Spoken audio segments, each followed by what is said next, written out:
दावा है कि डोनाल्ड ट्रंप की रणनीति ईरान के खिलाफ निर्णायक जंग की नहीं है, लेकिन सीमित हमले की जरूर है। ये हमले किसी भी वक्त हो सकते हैं, लेकिन इस बार अमेरिका के हमलों का जवाब देने के लिए ईरान भी तैयार है। सेना के ऑफिसर से लेकर ईरान के लीडर्स कह रहे हैं कि जवाब माकूल दिया जाएगा, लेकिन सवाल यह है कि एक विशाल सेना वाले शक्तिशाली देश से ईरान जंग लड़ेगा कैसे? इस रिपोर्ट में इस सवाल का जवाब। क्या ईरान के पास यूएस के मुकाबले घातक हथियार हैं? क्या ईरान ने अपने घातक हथियार गुप्त रखे थे, या फिर क्या ईरान को मददगारों ने ताकतवर बना दिया है, जिसके लिए 3 मोर्चे पर तैयारी है।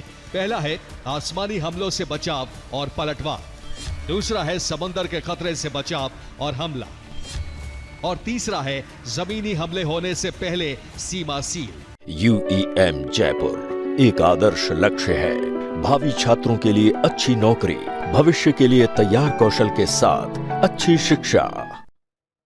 अगर मध्य पूर्व में युद्ध शुरू होता है तो क्षमता के पैमाने पर यह आसमान युद्ध होगा, लेकिन इसमें ईरान को सफल बनाएगी रणनीति ये कि अगर अमेरिका का बेड़ा USS अब्राहम लिंकन ओमान की खाड़ी में आता है तो इस बेड़े के समानांतर या सामने से कुछ कार्गो जहाजों से इसका सामना हो सकता है, जो दिखने में सामान्य मालवाहक होंगे, लेकिन इन कार्गो शिप पर लदे कंटेनर में मिसाइलें तैनात होंगी जो सीधे USS अब्राहम लिंकन पर हमला कर देंगी और अमेरिका एक ताकतवर बेड़ा तबाह हो जाएगा। संभव इसलिए क्योंकि ईरान के पास घातक एंटी शिप मिसाइल नूर है, जो 120 से 170 किलोमीटर की दूरी से हमला करने में सक्षम है। इसके अलावा ईरान के पास कादिर एंटी शिप मिसाइल है, 300 किलोमीटर की दूरी से हमला कर सकती है। दूरी कम रही तो नस्र 1 मिसाइल का इस्तेमाल, जिसकी रेंज 35 किलोमीटर है।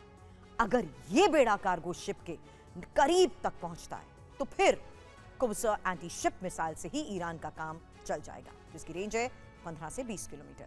यही नहीं, ईरान 300 किलोमीटर की दूरी से खलीजे फार्स मिसाइल का इस्तेमाल भी कर सकता है।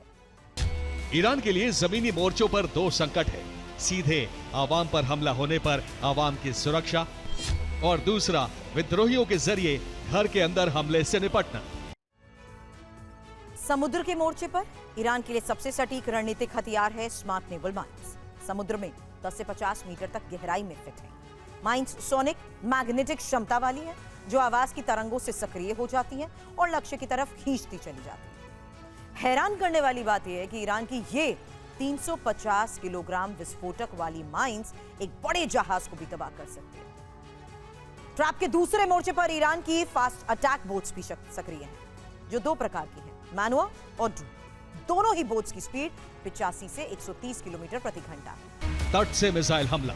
यह हमला समुद्र से लगी पहाड़ियों में बने गुप्त ठिकानों से होता है, जो अमेरिकी बेड़े को रास्ता बदलने पर मजबूर कर देगा, और दिशा भी ईरान के अनुसार बदलेगी, जिसके बाद शुरू होगा सबमरीन अटैक। वो सबमरीन जो फारस की खाड़ी में कम गहराई में छिपी होगी, और अगर इसमें विफलता हाथ लगी तो ईरान के पास विकल्प होगा ड्रोन हमला, जिसमें अमेरिकी बेड़ा तो नहीं डूबेगा, लेकिन बेड़े पर तैनात जहाज, रडार और रनवे तबाह हो जाएंगे।